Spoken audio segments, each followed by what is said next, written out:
हमारा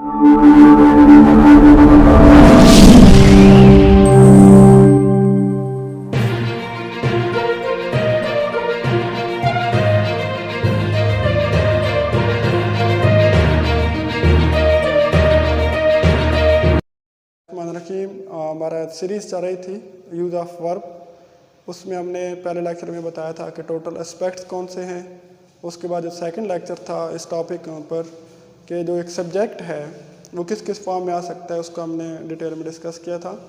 और आज हमारा जो टॉपिक है उसके अंदर हम लोगों ने ये डिस्कस करना है कि हेल्पिंग वर्ब का मेन वर्ब के साथ कैसे जो है वो रिलेशन मेंटेन किया जाता है। ये एक सेंटेंस मैंने लिखा था कि जो प्रीवियस है उनका भी थोड़ा आपको अंदाज़ा हो जाए। ही इज़ राइटिंग एन ऐसे नाउ। एक वर्ब को अपनी जगह पर सही लगाने के लिए हमें एक तो उसके फाइल के साथ एग्रीमेंट, इसकी डिफरेंट जो फॉर्म्स हो सकती हैं, कम्बिनेशन, तो उसको हमने डिस्कस कर चुके हैं। आज हमारा जो टॉपिक है कि एक मेन वर्ब का हेल्पिंग वर्ब के साथ भी एग्रीमेंट होना ज़रूरी है। फिर इसके बाद नेक्स्ट हमारा लेक्चर होगा वो ये होगा कि एक मेन वर्ब जब हम लगाते हैं तो उसके जो टेंस मार्कर हैं उनके साथ भी रिलेशन मेंटेन करना ज़रूरी होता है। बहरहाल आज जो हमारा टॉपिक है वो ये है कि मेन वर्ब का हेल्पिंग वर्ब के साथ जो रिलेशन होता है वो हमने कैसे माइंड में रखना होता है। तो क्योंकि ये हेल्पिंग वर्ब और मेन वर्ब का रिलेशन है तो उसके लिए हमने एक ये टेंसेस का चार्ट बना दिया जो एक्टिव वॉइस के हैं। यानी जिस तरह प्रेजेंट इंडेफिनिट के अंदर हम लोग फर्स्ट फॉर्म लगाते हैं और बाद का एसोरियस का इजाफा भी करते हैं। अगर थर्ड पर्सन सिंगुलर होंगे तो एसोरियस का इजाफा करेंगे। और इनका सवालिया मनफी बनाने के लिए डू और डज वगैरह का इस्तेमाल किया जाता है। इस तरह पास्ट उसके अंदर हम सेकंड फॉर्म इस्तेमाल करते हैं और नेगेटिव बनाने के लिए हम लोग डिड नॉट और फिर सेकंड फॉर्म को फर्स्ट फॉर्म में कन्वर्ट करते हैं। सवाली बनाने के लिए फिर हम लोग उसको क्या करते हैं कि मिसाल के तौर पर अगर मैं यहाँ पे सेंटेंस लिखूँ ही वेंट, ये वेंट सेकंड फॉर्म है तो he did not go. Did not के बाद हम फर्स्ट फॉर्म लगाएंगे। अगर सवाल ही करना होगा तो डिड ही गो और आखिर पे इंटरोगेटिव फॉर्म आ जाएगा और इंटरोगेटिव मार्क यानी निशान आ जाएगा। यहाँ ये डू डज से सवालिया मनफी और यहाँ से ये डिड नॉट से ये डिड लगाकर और फ्यूचर इंडेफिनिट बनाने के लिए हमें फर्स्ट फॉर्म और उससे पहले विल और शैल इसके हेल्पिंग वर्ब आ जाएंगे। और यहाँ पर जो है प्रेजेंट कॉन्टिन्यूस के अंदर इज़ एम आर और I N G, past continuous के अंदर वाजवर और I N G first form के साथ आई एन जी का इजाफा करते हैं। फ्यूचर कॉन्टिन्यूस के साथ विल शैल और बी और फर्स्ट फॉर्म और आई एन जी का इजाफा करते हैं। उसके बाद प्रेजेंट परफेक्ट के अंदर वर्ब की थर्ड फॉर्म इस्तेमाल की जाती है। हैज़ हैव का इस्तेमाल किया जाता है बतौर हेल्पिंग वर्ब। पास्ट परफेक्ट के अंदर हैड और वर्ब की थर्ड फॉर्म लगाते हैं और फ्यूचर परफेक्ट के अंदर हम लोग विल या शैल हैव और वर्ब की थर्ड फॉर्म लगाते हैं। उसके बाद जो हमारे पास प्रेजेंट परफेक्ट कंटिन्यूअस है हैज़ हैव प्रेजेंट को शो करेंगे। प्रेजेंट परफेक्ट के हेल्पिंग वर्ब हैं बीन और first form I N G, ये मेन वर्ब की फॉर्म आ जाएगी। Had been past perfect continuous के लिए first form I N G और विल शैल हैव बीन और first form I N ji future perfect continuous के लिए होगा। ये स्ट्रक्चर बनाने का मकसद क्या था, क्योंकि ये नीचे पहले एक सेंटेंस देखें, they will dash hockey, play plays played plain. जो मेन वर्ब होता है उसकी फॉर्म्स क्या हो सकते हैं, यानी first form, second form, third form और आईएनजी वाली फॉर्म, जिसे प्रेजेंट पार्टिसिपल कहते हैं। ये चार बेसिक फॉर्म्स होती हैं। तो अब हमने करना क्या होता है कि अब हेल्पिंग वर्ब है तो विल शैल का हेल्पिंग वर्ब है। अब इसके साथ हमें फर्स्ट फॉर्म लगानी चाहिए, साथ इसका इजाफा भी आना चाहिए, सेकंड फॉर्म लगानी चाहिए या थर्ड फॉर्म भी यही हो सकती है और आगे आईएनजी का इजाफा वाली जो फॉर्म है प्रेजेंट पार्टिसिपल वो लगानी चाहिए। तो इस चार्ट की मदद से हम लोग को अगर इसको थोड़ा सा समझ लें तो फिर आसानी के साथ हम लोग लगा सकते हैं कि विल के बाद हम लोगों ने कौन सी फॉर्म लगानी है। तो यहाँ पर विल और शैल है और विल और शैल के साथ हम लोगों ने फर्स्ट फॉर्म लगाई हुई है। तो विल के बाद अब क्या आना चाहिए, प्ले जो है फर्स्ट फॉर्म वो इस्तेमाल होनी चाहिए, दे विल प्ले हॉकी। अब हमने टोटल यहाँ पर ये किया है कि जो फर्स्ट फॉर्म के हेल्पिंग वर्ब हैं उनको सेपरेट कर लिए। इसके बाद जो आईएनजी वाली फॉर्म के हेल्पिंग वर्ब हैं उनको सेपरेट कर लिया गया है और जो थर्ड फॉर्म के हेल्पिंग वर्ब हैं उनको सेपरेट कर लिया गया है। अब यहाँ पे जब भी फिक्रे में डू डज यानी डू की जितनी भी फॉर्म है, क्योंकि ये फर्स्ट फॉर्म को सवालिया बनाने के लिए इस्तेमाल होता है, डज भी, did, do not, does not, did not, इस तरह विल, शैल, वोट, कोड, मे और माइट, ये मॉडल वर्ब्स हैं, इन सब के बाद हमेशा हम फर्स्ट फॉर्म लगाते हैं। यानी जिस तरह यहाँ पर था ये दे विल प्ले हॉकी, इस तरह अगर होता दे डिड नॉट तो फिर भी हम फर्स्ट फॉर्म लगाते हैं, दे विल या I shall, I would play hockey, I could play hockey, यानी ये जितने भी हेल्पिंग वर्ब्स हैं इन सब के साथ हम लोगों ने फर्स्ट फॉर्म का इजाफा करना होता है। उसके बाद ये जो इज़ एम आर यानी जितने भी कंटिन्यूस टेंस है जिनके साथ आई एन जी, ये main verb I N G के फॉर्म में है। इससे पहले इज़ एम आर है, was were, is am are, was were, उसके बाद विल बी, शैल बी, और उसके बाद हमारे पास परफेक्ट कंटिन्यूस टेंसेज हैं आई एन जी वाली फॉर्म जो है, यानी has, have been, had been और विल हैव बीन और shall have been. Perfect continuous या सिंपल कंटिन्यूस के जितने भी हेल्पिंग वर्ब हैं उनके बाद हम आई एन जी का इजाफा करते हैं, यानी is am are, was were, will be, shall be, ये फ्यूचर कंटिन्यूस के। उसके बाद has been present perfect continuous, have been present perfect continuous, had been past perfect continuous का हेल्पिंग वर्ब, और विल हैव बीन या शैल हैव बीन ये future perfect continuous का helping verb. इनके बाद हम लोग क्या लगाएंगे, यानी फर्स्ट फॉर्म और आई एन जी का इजाफा करेंगे। यानी अगर कोई भी जुमला हो जहाँ पर विल जिस तरह लिखा हुआ, अगर यहाँ पर होता दे आर तो फिर हम क्या लगाते, दे आर प्लेइंग हो जाता। इसी तरह जो थर्ड हमारे पास आगे ऑप्शन है, थर्ड फॉर्म यानी हमने कब इस्तेमाल करनी है, तो यहाँ पर आप देखें कि ये परफेक्ट टेंस के अंदर हम लोग थर्ड फॉर्म इस्तेमाल करते हैं। और थर्ड फॉर्म अब इनकी जो हेल्पिंग वर्ब है, हैज़, हैव प्रेजेंट परफेक्ट के लिए, हैड पास्ट परफेक्ट के लिए, विल हैव और शैल हैव फ्यूचर परफेक्ट के लिए। तो ये मतलब हेल्पिंग वर्ब जितनी भी हैं इनके बाद हम लोगों ने थर्ड फॉर्म इस्तेमाल करनी होगी, यानी has, have, had, has, have present perfect के, had past perfect, will have, shall have. इस तरह मॉडल वर्ब्स के साथ अगर हैव वगैरह इस्तेमाल होगा, might have, could have, may have, तो उनके बाद में हम लोग वर्ब की थर्ड फॉर्म इस्तेमाल करेंगे। यानी अगर यहाँ पर होता है दे हैव तो फिर हम थर्ड फॉर्म लगाते हैं, दे हैव प्लेड हॉकी। तो ये इस तरीके से, यानी इन जो लाइंस मैंने लिखे हैं यहाँ पर कि फर्स्ट फॉर्म के हेल्पिंग वर्ब आपको याद होने चाहिए, किन के साथ हम लोगों ने फर्स्ट फॉर्म लगानी है, किन के साथ हम लोगों ने first form I N G present participle की फॉर्म लगानी है, और उसके बाद कौन से ऐसे हेल्पिंग वर्ब हैं जिनके साथ हम लोगों ने वर्ब की थर्ड फॉर्म। अगर आपको टेंसेस का ये चार्ट याद हो तो आप आसानी से ये जो हेल्पिंग वर्ब की मदद से मेन वर्ब जो है वो आप लगा सकते हैं। इसके बाद जो हमारे पास नेक्स्ट स्टेप है कि क्योंकि जो हेल्पिंग वर्ब हैं वो एक्टिव वॉइस में भी यूज़ होते हैं और पैसिव वॉइस में भी यूज़ होते हैं, तो एक्टिव में और पैसिव को हमने कैसे माइंड में रखना है, क्योंकि हेल्पिंग वर्ब तो यहाँ पर दिए हुए है, तो ये एक्टिव के स्ट्रक्चर के पॉइंट ऑफ व्यू से सारे ये हम लोगों ने लगाए हैं कि इनके बाद फर्स्ट फॉर्म लगानी है, इनके बाद आई एन जी। तो पैसिव वॉइस के अंदर तो सिर्फ थर्ड फॉर्म इस्तेमाल होती है। डिफ्रेंशिएट कैसे करना है, टॉपिक जो अभी हमारा कंटिन्यू था कि हमने सही जो फॉर्म ऑफ वर्ब है वो कैसे लगानी है। उससे पहले हम लोग सब्जेक्ट जो है उसकी क्या फॉर्म है उसको डिस्कस कर चुके हैं।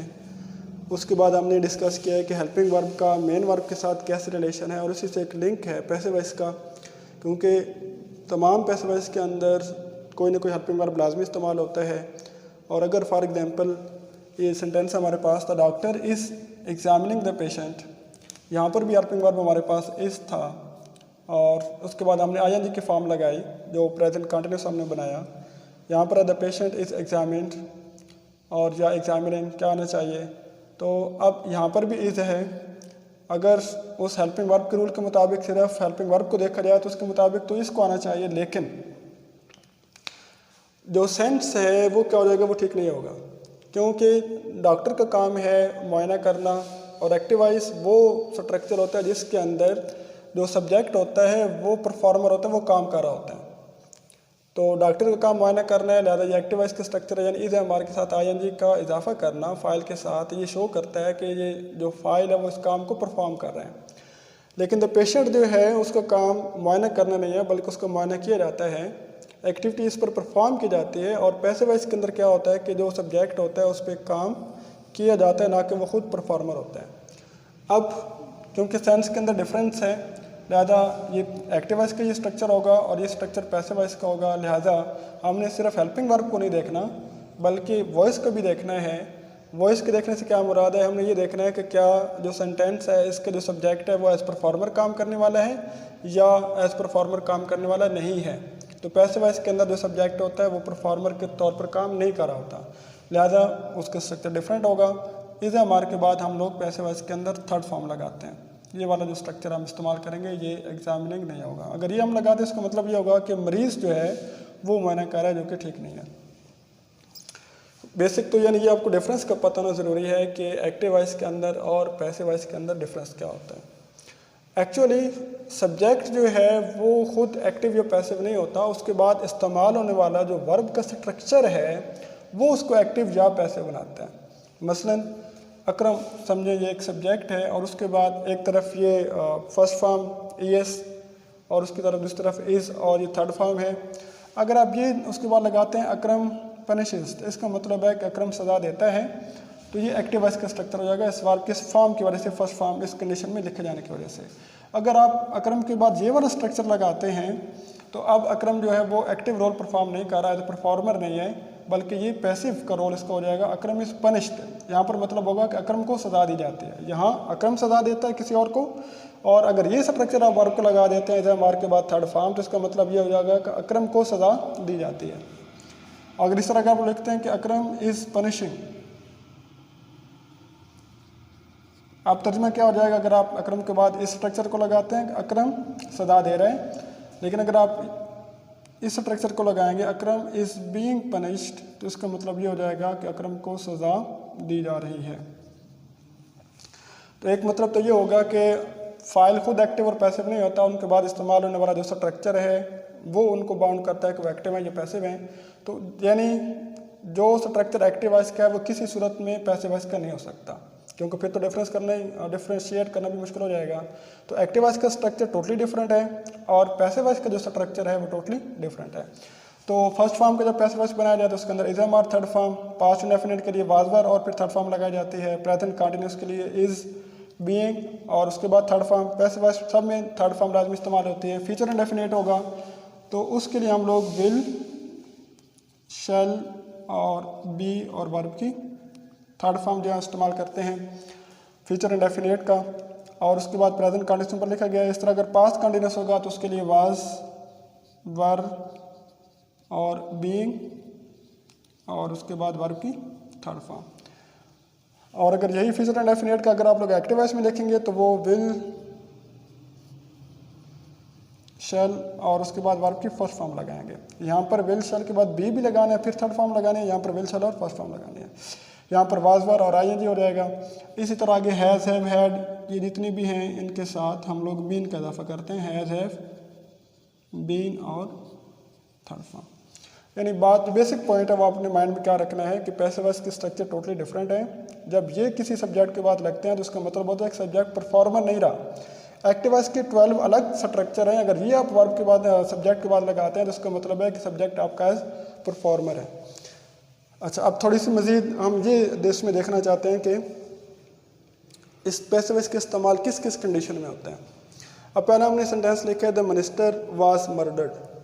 जब किसी एक्टिविटी के बारे में आपको ये पता ना हो कि ये काम किसने सर अंजाम दिया तो फिर हम स्ट्रक्चर जो है वो पैसिव वॉइस के लगाते हैं, द मिनिस्टर वाज मर्डर्ड, क्योंकि आपने यहाँ पर ये सिर्फ ये बताया कि मिनिस्टर जो है उसको कत्ल किया गया था। किसने किया, तो अगर आप बताना चाहते हैं किसने किया तो फिर आपको एक्टिव वॉइस का जो स्ट्रक्चर है वो लगाना पड़ेगा। तो पैसिव वॉइस का स्ट्रक्चर आपको ये गुंजाइश देता है कि आप सिर्फ जिस पर काम किया गया है और जो एक्टिविटी हुई है आप उसको दो चीज़ों को बता सकते हैं।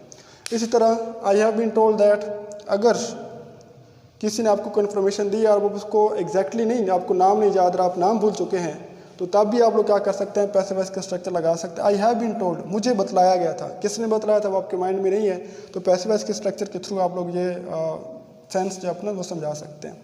इसी तरह the house has been bought, अगर फोकस एक्शन पर हो कि चीज़ जो ख़रीदी गई है वो आप उसको हाईलाइट करना चाहते हैं, परफॉर्मर को आप अहमियत नहीं देना चाहते, the house has been bought, तो तब भी आप लोग क्या कर सकते हैं, पैसिव वॉइस का जो स्ट्रक्चर है उसको यूज़ कर सकते हैं।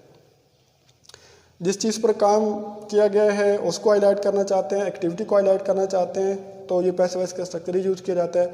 Over time rates are being reduced, ये थोड़ा सा साइकोलॉजिकल थोड़ा सा इसमें डिफरेंसेस हैं कि अगर तो आप ऐसी अनाउंसमेंट करने जा रहे हैं जो एग्री करने वाली नहीं है, डिसएग्रीबल है, तो फिर आप क्या करेंगे, पैसिव वॉइस का स्ट्रक्चर लगाएंगे। Overtime rates are being reduced, कि ओवर टाइम के जो रेट्स हैं उनको क्या किया जा रहा है, उनकी जो शरह है वो कम की जा रही है।